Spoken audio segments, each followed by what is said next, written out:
তরুণদের নিয়ে কাজ, কিন্তু আমি প্রথমে শুরু করতে চাই একটা প্রশ্ন দিয়ে। আমার অফিস এ বিষয়ে জানি আমি কতখানি স্পর্শকাতর কিছু কিছু বিষয়ে। আমি জানতে চাই আজকে যারা আপনারা এখানে এসেছেন, তোমরা যারা এখানে আজকে এসেছ,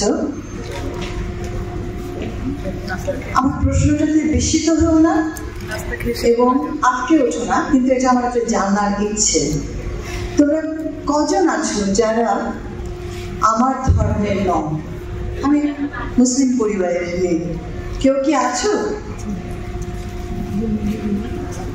একজনও কি আছো?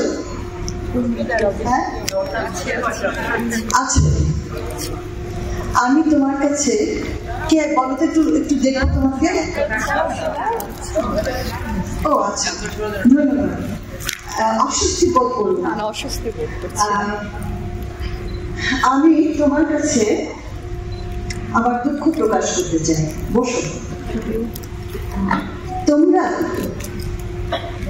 যারা আমার ধর্মের, তোমরা ধর্মের একটা মৌলিক জিনিস ভুলে গেছো। আবার বলছি, আমার অফিস কিন্তু আমার এই বোধগুলো সম্পর্কে খুব জানে।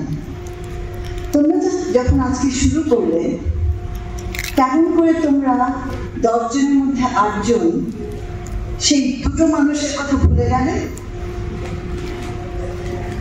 কেন তোমরা শুধু নিজের ধর্মের প্রার্থনাটা করলে আর অন্যদেরটা ভুলে গেলে? কেমন করে পারলে এটা করতে?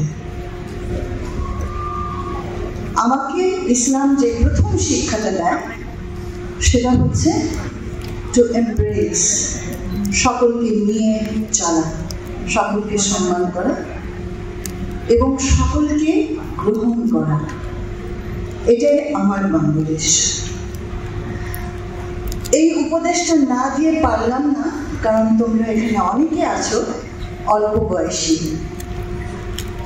তোমাদের গভীরভাবে চিন্তা করতে হবে তোমার কোন কাজটা অন্যকে আহত করতে পারে।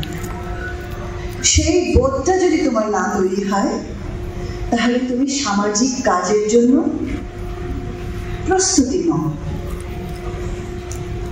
তোমার নিজের ভেতরে অনেক ঘাটতি আছে, সেটা পূরণ করতে হবে। তারপর তুমি বলতে পারো আমি 10-এর জন্য কাজ করব, দেশের জন্য কাজ করব, মাতৃত্বের জন্য কাজ করব, নিউট্রিশনের জন্য কাজ করব। আগামীতে এটা মনে রাখবে, শুধু নিজেকে নিয়ে চললে দেশকে নিয়ে চলা হয় না, সবাইকে নিয়ে চলতে হবে। এবার আসি আমাদের বিষয়ে। বিষয়টি গুরুত্বপূর্ণ। আমার এই তরুণ ছেলেটি সৈকত, তারা এটা নিয়ে কাজ করছে। আমাদের অনেকগুলো সংগঠন আমি দেখতে পাচ্ছি, স্বপ্নপুরী কল্যাণ সংস্থা, আনকুরা, হার্টওয়াইজ মিশন, গ্রিন বাংলাদেশ। নতুন বাংলাদেশ, আগামী বাংলাদেশ যদি সত্যি সুস্থ হতে চায়, তাহলে অবশ্যই ভাবতে হবে আমাদের শারীরিক সুস্থতার কথা, আমাদের মানসিক সুস্থতার কথা। এখানে দুটো বিষয় আমি ব্যক্ত করতে চাই। বাংলাদেশ এই মুহূর্তে 24 পর, অভ্যুত্থান পর Bangladesh.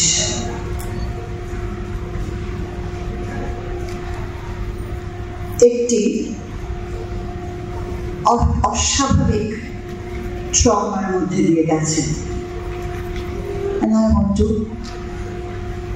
say what is the consequences of that trauma in the lives of our young people. গত 1 সপ্তাহে আমি 3টা কেস পেয়েছি। একটি মেয়ে, সে মারাই গেছে, আত্মহত্যা করেছে, সবাই জানো। 2টি ছেলে, আমাদের জুলাই যোদ্ধারা। একজন আত্মহত্যা করতে করেছে, কিন্তু আল্লাহর দয়ায় সে মারা যায়নি, তার বন্ধুরা তার পাশে আছে। আরেকটি ছেলে খুবই একটি আমি বলবো খুবই বুদ্ধিদীপ্ত একটি ছেলে, কর্মঠ, দারুণ সংগঠক। বুঝে পেলাম না ও গত 1টি বছর ধরে আহত ছেলেমেয়েদের নিয়ে কাজ করছে। সে বিশ্ববিদ্যালয়ে একজন এমএ পাস করার ছেলে এবং তার ঢাল নেই, তলোয়ার নেই, কিন্তু সে এই কাজটি করে যাচ্ছে। করতে করতে করতে করতে এই কষ্টে সে এমন বিষণ্ণতায় পড়েছে যে 2 দিন আগে সে আত্মহত্যা করতে গেছে। তার চারপাশে যারা ছিল তারা তাকে বুঝতে পেরে তাকে সঙ্গ দিয়ে তাকে সেই জায়গাটা থেকে সরিয়ে নিয়েছে। এই ছেলেটি কে? যে ছেলেটি এত সামাজিক কাজ করে, মানুষের দুঃখে এত পাশে থাকে, সে তো সাংঘাতিক একটা নিজে ভেতর থেকে একটি উদ্দীপ্ত মোটিভেটেড ছেলে, কিন্তু সেও কিন্তু একটা পর্যায়ে অসহায় বোধ করেছে। এটা হচ্ছে আমার সমাজ।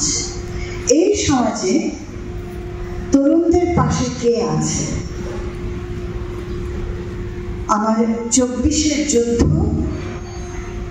বিধ্বস্ত আমার দেশ, বিধ্বস্ত আমার অর্থনীতি, বিধ্বস্ত আমার তরুণ সমাজের মনের অবস্থা,